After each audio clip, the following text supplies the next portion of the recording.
Friends, வணக்கம். Welcome to Sai Geetha's recipe.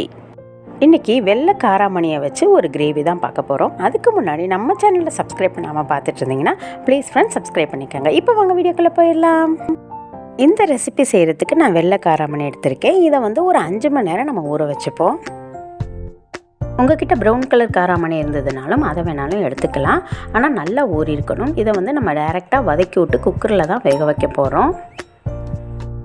இந்த மாதிரி ஊறி இருந்துச்சு அப்படின்னாவே குக்கரில் 2 விசில் விட்டால் போதும், நல்லா வெந்துடும். நான் ரைஸோட பிசைஞ்சு சாப்பிட்ற மாதிரி தான் இதை செய்ய போகிறேன். அதனால் ஒரு பெரிய வெங்காயத்தை எடுத்து வச்சுருக்கேன். ஒரு பெரிய சைஸ் தக்காளி 2 எடுத்து வச்சுருக்கேன். மிக்சியில் நம்ம அடிச்சுட்டு தான் சேர்க்க போகிறோம். அதனால் பெரிய பெரிய துண்டுகளாக அரிஞ்சு வச்சுருக்கேன். அதுக்கப்புறம் பூண்டு, பச்சை மிளகாய், பெரிய துண்டு இஞ்சியை இந்த மாதிரி பெரிய பெரிய ஸ்லைஸாக நறுக்கி வச்சுருக்கேன். அப்புறம் ஒரு பெரிய வெங்காயத்தை பொடியாக நறுக்கி வச்சுருக்கேன்.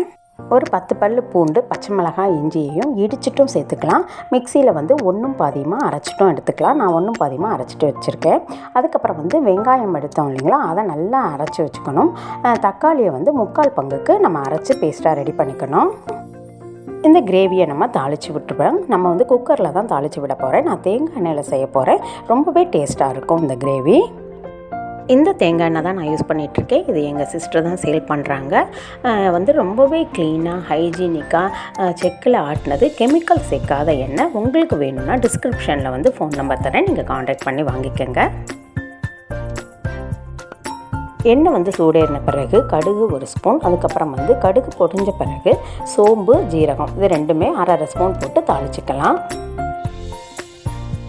சோம்பு, ஜீரகம் பொரிஞ்ச பிறகு இடித்து வச்சுருந்தோம் இல்லைங்களா, இஞ்சி பச்சை மிளகாய் பேஸ்ட்டு, அதை போட்டு நல்லா ராஸ்மெல் போகிற அளவுக்கு வதக்கிக்கலாம். இப்போ ஃப்ளேமை நம்ம ஸ்லோவில் வச்சுக்கணும். அதுக்கப்புறம் பொடியாக நறுக்கின வெங்காயத்தை சேர்த்துக்கலாம். அதையும் நல்லா வதக்கிக்கலாம். பொன்னிறமாக ஆன பிறகு அதுக்கப்புறம் உப்பு சேர்த்துக்கலாம். இந்த டிஷ்ஷுக்கு தேவையான அளவு உப்பு சேர்த்துடலாம். நல்லா போட்டு வதங்கின பிறகு நம்ம அடித்து வச்சுருந்த வெங்காய பேஸ்ட்டையும் சேர்த்துக்கலாம். அதையும் போட்டு நல்லா வதக்கிக்கலாம். இப்போ நம்ம ஃப்ளேமை ஸ்லோவில் வச்சுட்டு தான் வதக்கணும், ஏன்னா நமக்கு அடி பிடிச்சிடும். இப்போ மஞ்சத்தூள் 1/4 ஸ்பூனு, மிளகாத்தூள் 2 ஸ்பூன், மல்லிப்பொடி 2 ஸ்பூன் போட்டுக்கலாம். காரத்துக்கு தகுந்த மாதிரி கூடுதலாகவோ குறைவாகவோ நம்ம ஆட் பண்ணிக்கலாம். அதோட ராஸ்மெல் போகிற அளவுக்கு நம்ம வதக்கிக்கலாம். இப்போ தேவைன்னா 1/4 ஸ்பூனோ 1/2 ஸ்பூனோ எண்ணெய் ஆட் பண்ணிக்கலாம்.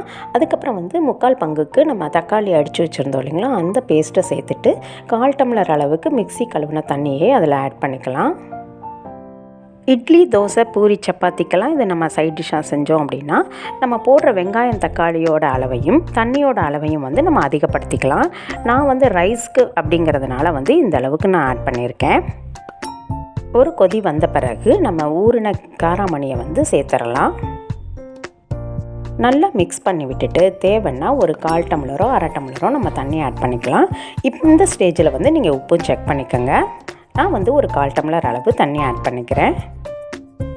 இந்த ஸ்டேஜில் கறி மசாலா பொடி ஒரு 1/2 ஸ்பூன் அளவு நான் ஆட் பண்ணிக்கிறேன். நல்லா மிக்ஸ் பண்ணிவிட்டு லிட்டு போட்டு க்ளோஸ் பண்ணி ஒரு 2 விசில் அளவுக்கு நம்ம வேக வச்சுப்போம்.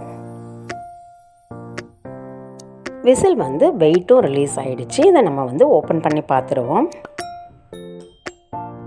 பாருங்கள், 2 விசில்லையே சூப்பராக வெந்திருக்கு. உங்களுக்கு வேகலை அப்படின்னா நீங்கள் இன்னும் ஒரு விசிலை கூடுதலாக நீங்கள் விட்டுக்கலாம். இதை கையில் எடுத்து பார்த்தோம் அப்படின்னா இந்த மாதிரி அமுங்கணும். அப்போ தான் நமக்கு நல்லா வெந்திருக்குன்னு அர்த்தம். இப்போ நம்ம மேஷரோ இல்லை கரண்டியோட பின்பகுதியோ மத்தோ வச்சு 1 பாதியமாக நம்ம மசிச்சு விட்டுக்கலாம். இந்த மாதிரி முழுசாக இருக்கிறத விட இந்த மாதிரி மசிச்சு 1 பாதியமாக மசித்து நம்ம சாப்பிடும்போது ரொம்பவே டேஸ்ட்டாக இருக்கும். இப்போ வேணும்னா தண்ணி ஆட் பண்ணிக்கோங்க. இப்போ ஆட் பண்ணுற தண்ணி நம்ம சுடு தண்ணி தான் ஆட் பண்ணணும், பச்சை தண்ணி ஆட் பண்ணக்கூடாது.